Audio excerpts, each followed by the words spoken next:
Hello students, कैसे हैं आप सभी। मेरा नाम मनीष मिश्रा है, मैथ्स फैकल्टी हूँ, IIT JEE के फील्ड में पढ़ाता हूँ, है ना। आज आपको मैं सिखाऊंगा, क्लास 12th का चैप्टर है inverse trigonometric function. Class 12th का टॉपिक है इन्वर्स ट्रिग्नोमेट्रिक फंक्शन।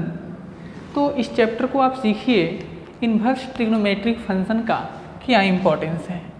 तो देखेंगे आप सबसे पहले समझिएगा इन्वर्स ट्रिग्नोमेट्रिक और ये है फंक्शन। तो इन्वर्स ट्रिग्नोमेट्रिक फंक्शन, देखो इन्वर्स सबसे पहले आपको सीखना होगा। इन्वर्स को मैं शॉर्ट में I/V से लिखता हूँ। ट्रिग्नोमेट्री ऑलरेडी आप जानते हैं, फंक्शन ऑलरेडी जानते हैं। सबसे पहले देखो इन्वर्स किस फंक्शन का एग्जिस्ट करता है। तो इन्वर्स उसी फंक्शन का एग्जिस्ट करता है जो बाइजेक्टिव नेचर का होता है। मैं लिखता हूँ, कोई अगर फंक्शन मैं इस तरीके से बता दूँ, for existence of inverse of a function, for existence of inverse of a function it must be bijective in nature। अगर कोई फंक्शन नेचर वाइज बाइजेक्टिव है तभी उसका इन्वर्स एग्जिस्ट करेगा, अदरवाइज इन्वर्स एग्जिस्ट नहीं करेगा। अब बाइजेक्टिव का मतलब सीखेंगे क्या है। बाइजेक्टिव का मतलब होता है कॉम्बिनेशन ऑफ 1 एंड 1 को कई एक बार इंजेक्टिव भी बोलते हैं। 1 और इंजेक्टिव सेम बात होती है। और दूसरा मतलब है अनटू।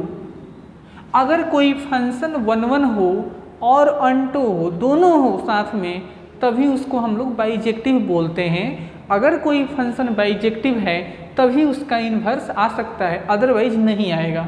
देखिए बेटा, ये 1 क्या होता है। 1 का मतलब होता है डिफरेंट इनपुट देने पे डिफरेंट आउटपुट प्रोड्यूस हो रहा था, दैट इज 1। अनटो क्या होता है, सेट थ्योरी रिलेशन फंक्शन का पॉइंट है। तो अनटो की बात मैं आपको आगे चल के डिस्कस कर दूंगा, उसमें कोई प्रॉब्लम नहीं है। तो अगर कोई फंक्शन बाइजेक्टिव है तभी उसका क्या होगा, इन्वर्स आएगा।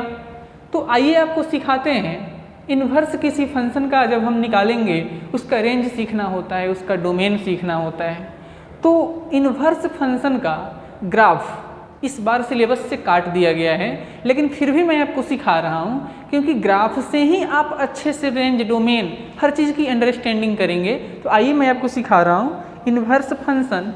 सबसे पहला इन्वर्स फंक्शन हम आपको सिखाएंगे sine inverse x, f(x) equal to sine inverse x. इसको कहते हैं हम लोग arc of sine x. Sine inverse x कहें तो वही बात, आर्क साइन एक्स कहें तो वही बात। तो देखेंगे क्या होता है आर्क साइन एक्स। मैं इनका ग्राफ बना सिखाऊंगा और ग्राफ बना करके आपको हर चीज़ क्लियर करूंगा। तो देखिए, साइन इन्वर्स का ग्राफ बनाना है अगर आपको, तो आपको साइन एक्स का ग्राफ आना चाहिए। तो साइन एक्स का ग्राफ लाइक दिस ऐसा था, आपको क्लास 11th में सिखाया गया था। ये साइन एक्स का ग्राफ था। तो साइन एक्स के ग्राफ में देखिए फंक्शन यहाँ भी 0 हो गया, यहाँ भी 0, मल्टीपल टाइम 0 हो गया, दैट इज 1 नहीं है। तो नेचर वाइज कोई भी ट्रिग्नोमेट्रिक फंक्शन 1 नहीं होता है। तो 1 नहीं होता है तो उसको हम 1 बनाएंगे कैसे, उसके रेंज और डोमेन पे कैंची चलाएंगे, उसको थोड़ा सा रिस्ट्रिक्टेड करेंगे। आइए सिखाता हूँ। एक और बात आप याद रखोगे, function and its inverse are mirror images. Function और उसके इन्वर्स जो होते हैं एक दूसरे के मिरर इमेजेज होते हैं। ग्राफ कई एक तरीका से बनाया जाता है, सिमेट्री से भी ग्राफ बनता है, वैल्यू पुट करके बनाया जाता है, उसके बाद ग्राफ कैलकुलस के मेथड से भी बनाया जाता है। मैं सिमेट्री से आपको बनाकर दिखा रहा हूँ। ये साइन एक्स का ग्राफ यहाँ दिखा दिया और साइन इन्वर्स बनाने की बात हो रही है। आप ऐसा सोचिए, ये जो ग्राफ रिपीट कर रहा है, अपना साइकिल रिपीट कर रहा है, वो एक्स एक्सिस पे चल रहा है। अगर ये साइन इनवर्स है तो उल्टा होगा, वाई एक्सिस पे चलना चाहिए। तो देखिएगा,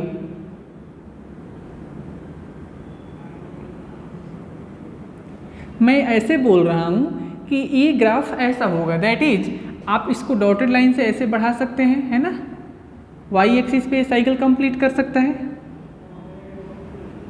ना। ये आ गया साइन इनवर्स का ग्राफ। तो देखेंगे आप, इस ग्राफ को मैंने इतना को डार्क लाइन से रखा, आगे को डॉटेड बना दिया। क्यों बनाया वो सीखेंगे। तो अगर मैं इसको भी डार्क लाइन से बना दूं तो यहाँ पे जो जीरो वैल्यू ले रहा है आगे भी जीरो ले लेगा, यहाँ पे तो 1 1 नहीं रहा। दैट इज हमने जो ये डार्क लाइन दिखाया है ये साइन इनवर्स एक्स का ग्राफ है। हमने इसके रेंज डोमेन को रिस्ट्रिक्टेड करके 1 1 बना दिया। अब देखोगे तो आपको समझ आएगा, ये वैल्यू y वैल्यू होती है +1 और ये वैल्यू -1 होता है ना। तो 1 और -1 y एक्सिस पे जा रहा था ना। तो अब देखोगे ये जो 1 आएगा प्लस x एक्सिस पे है तो यहाँ पे और यहाँ पे -1, राइट। अब देखेंगे ये पिक पॉइंट था, ये जो है पिक पॉइंट था, आप ऐसे देख सकते हैं।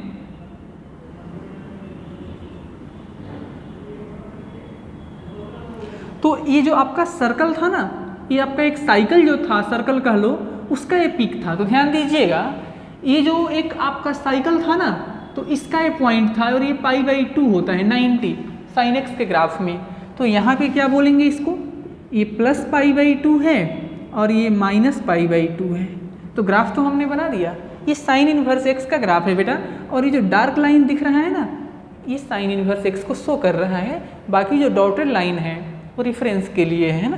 तो आइए इस ग्राफ में आपको हम सिखाएंगे साइन इनवर्स एक्स का रेंज कितना होगा। रेंज कहने का मतलब होता है y की वैल्यू, इसकी औकात। तो y की वैल्यू वर्टिकल लाइन में देखो, y की वैल्यू वर्टिकल लाइन में, तो y की वैल्यू कहाँ से कहाँ तक जा रही है। ग्राफ -90 से +90 तक जा रहा है या -90 से +90 तक। तो y का वैल्यू जा रहा है क्लोज इंटरवल -90 से +90 तक, ये रेंज हो गया। इसका डोमेन सीखोगे। डोमेन कहने का मतलब होता है x का वैल्यू कहाँ से कहाँ तक। तो x की वैल्यू हॉरिजॉन्टल इस लाइन पे देखोगे तो x की वैल्यू -1 से +1 तक, x का वैल्यू -1 से +1 तक। तो ग्राफ में हमने आपको रेंज सिखा दिया, डोमेन सिखा दिया। अब इसका ऑड इवन सीखिए। तो ऑड फंक्शन है कि इवन फंक्शन, ये कैसे पहचानोगे वो देखो। अगर आप फंक्शन का कर्व देखिए, जैसा फर्स्ट में है वैसा ही अगर थर्ड में है तो फंक्शन ऑड कहा जाता है। आप देख लो, हाफ फर्स्ट में है और हाफ थर्ड में है, तो ये फंक्शन ऑड फंक्शन हो जाएगा। ऑड फंक्शन का मतलब होता है sine inverse -x is equal to -sine inverse x। एक ये फॉर्मूला भी है, इसको भी याद रखोगे। Sine inverse -x equal to -of sine inverse x, odd function है। अब देखो ये इंक्रीजिंग है कि डिक्रीजिंग है। अगर इंक्रीजिंग डिक्रीजिंग की पहचान कैसे होती है वो सीखो। अगर कर्व पे मैं लेफ्ट टू राइट चलूँ, अगर इस कर्व पे लेफ्ट टू राइट मैं मूवमेंट करूँ, लेफ्ट टू राइट, तो मेरा पेंसिल, आपका जो पेंसिल है वो कंटिन्यूअसली अपवर्ड मूवमेंट कर रहा है। दैट इज इंक्रीजिंग फंक्शन है। कैसा फंक्शन है, तो इंक्रीजिंग, ये फंक्शन इंक्रीजिंग फंक्शन है। ठीक है। अब इस फंक्शन की कनकेव अप कनकेव डाउन सीखेंगे। तो आइए सिखा दें आपको कनकेव अप कहाँ से कहाँ तक है। कनकेव अप को कन्वेक्स डाउन भी बोल सकते हैं। कनकेव अप को कन्वेक्स डाउन भी बोल सकते हैं। तो देखो 0 से लेकर 1 तक ग्राफ अपवर्ड है, दैट इज आप ऐसा समझिए कि कटोरा एक समझ सकते हैं, ये कटोरा ऊपर की तरफ है, भिखारी का कटोरा ऊपर की तरफ है। तो 0 से 1 में यानी 0 less than equal to x less than equal to 1 में आपका जो कर्व है कनकेव अप है। उसके बाद कनकेव डाउन, कनकेव डाउन को आप कन्वेक्स अप भी बोल सकते हैं। तो कनकेव डाउन यानी भिखारी का कटोरा नीचे की तरफ देखोगे तो -1 से चलकर 0 के बीच में हम लिख देते हैं -1 less than equal to x less than equal to 0। इसमें ये ग्राफ कनकेव डाउन है। 4-5 बातें लिखवा दिया, देखो रेंज बता दिया, कैसे निकाला, y की वैल्यू, डोमेन x की वैल्यू, ऑड इवन सिखा दिया, जैसा फर्स्ट में था वैसा थर्ड में था। मतलब है curve is symmetric in opposite quadrant, जैसा फर्स्ट में वैसा थर्ड में, तो ये फंक्शन ऑड हो गया। Increasing decreasing left to right movement से निकाला, कनकेव अप कनकेव डाउन सिखा दिया। अब आप सीखेंगे मेरे से derivative of sine inverse x, यानी इस फंक्शन का फर्स्ट ऑर्डर डेरिवेटिव कितना होता है।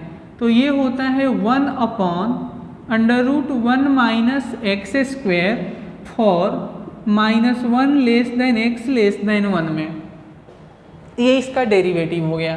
तो देखिए इस ग्राफ से आपको मतलब नहीं है, लेकिन बेसिकली आपको ये 2 पॉइंट याद रखना पड़ेगा, रेंज और डोमेन, तभी आप इसके प्रश्न बना सकते हैं, तभी आप क्वेश्चन बना सकते हैं।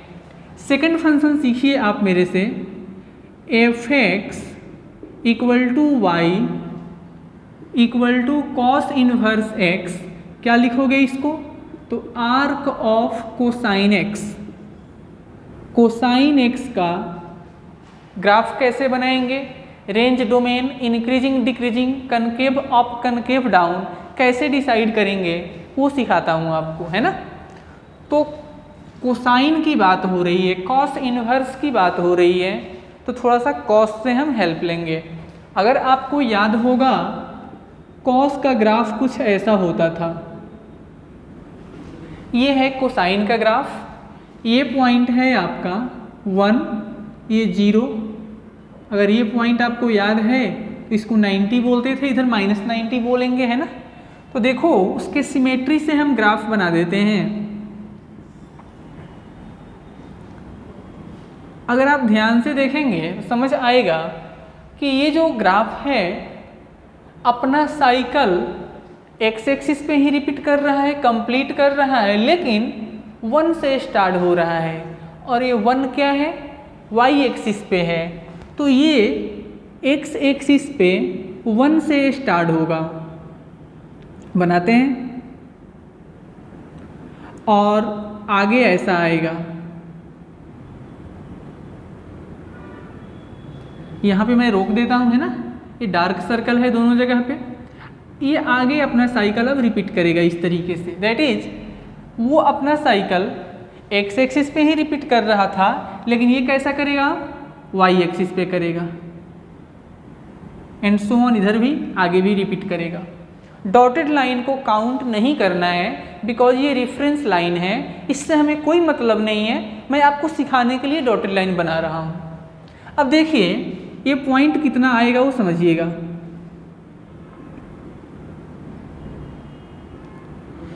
ये जो पॉइंट है that is first cutting of this curve. तो देखोगे ये जो कर्व है 1 से जब चला था तो फर्स्ट कटिंग 90 पे किया था, तो ये 90 की लाइन है। ये जो रेफरेंस डॉटेड लाइन दिख रही है वो 90 की लाइन है ना।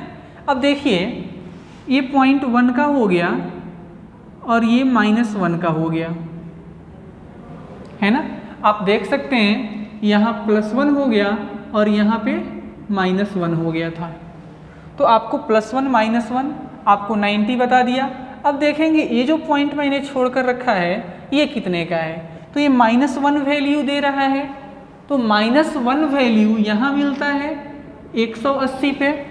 तो इसका जो मतलब होता है इसका ये 180 बोलते हैं इसको, है ना। तो ग्राफ बन के रेडी है। ये जो डार्क लाइन दिख रहा है ना, यही है कॉस इनवर्स एक्स का ग्राफ, आर्क कॉस एक्स का ग्राफ। तो बता दो इसका डोमेन कितना होगा। डोमेन कहने का मतलब है एक्स वैल्यू, एक्स की वैल्यू कहाँ से कहाँ तक।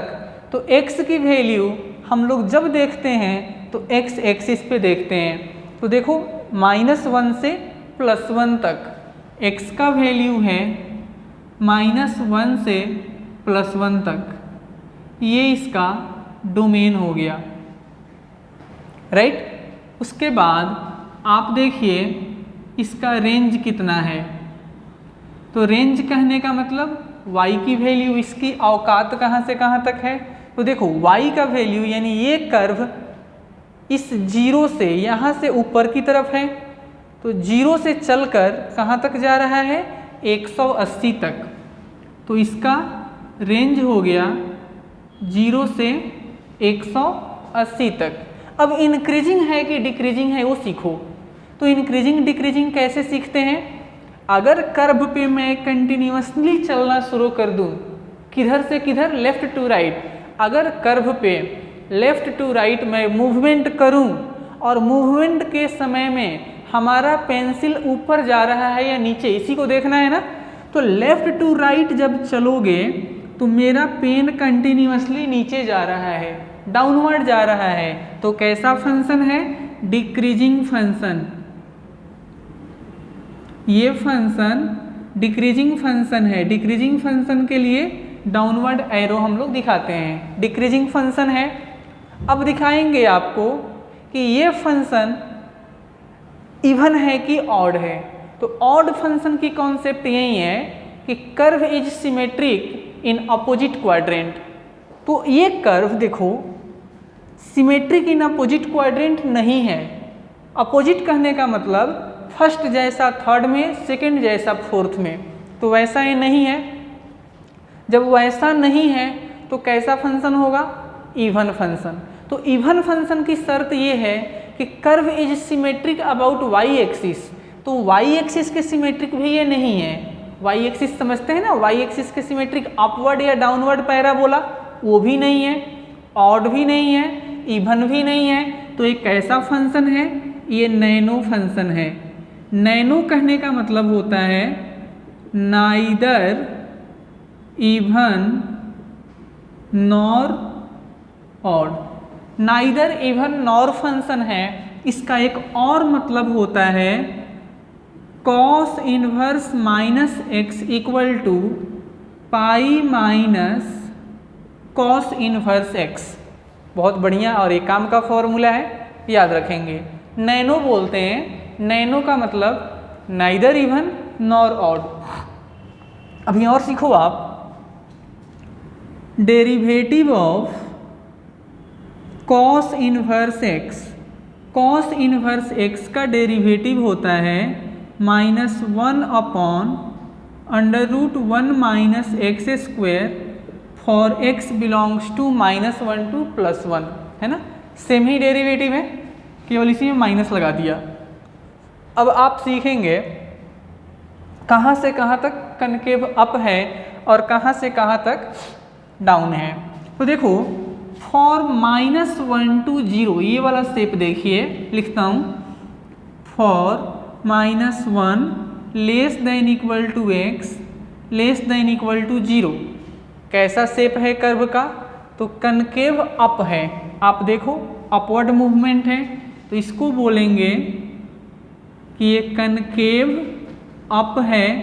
कनकेव अप को कन्वेक्स डाउन भी कह सकते हैं।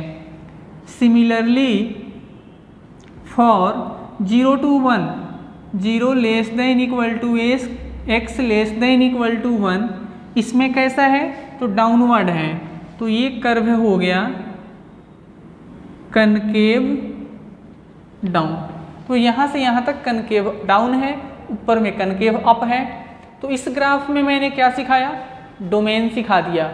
डोमेन क्या है कॉस इनवर्स एक्स का, -1 से +1 तक। इंटरवल कैसा है, क्लोज इंटरवल है। रेंज सिखा दिया, रेंज कहाँ से कहाँ तक, 0 से 180 तक।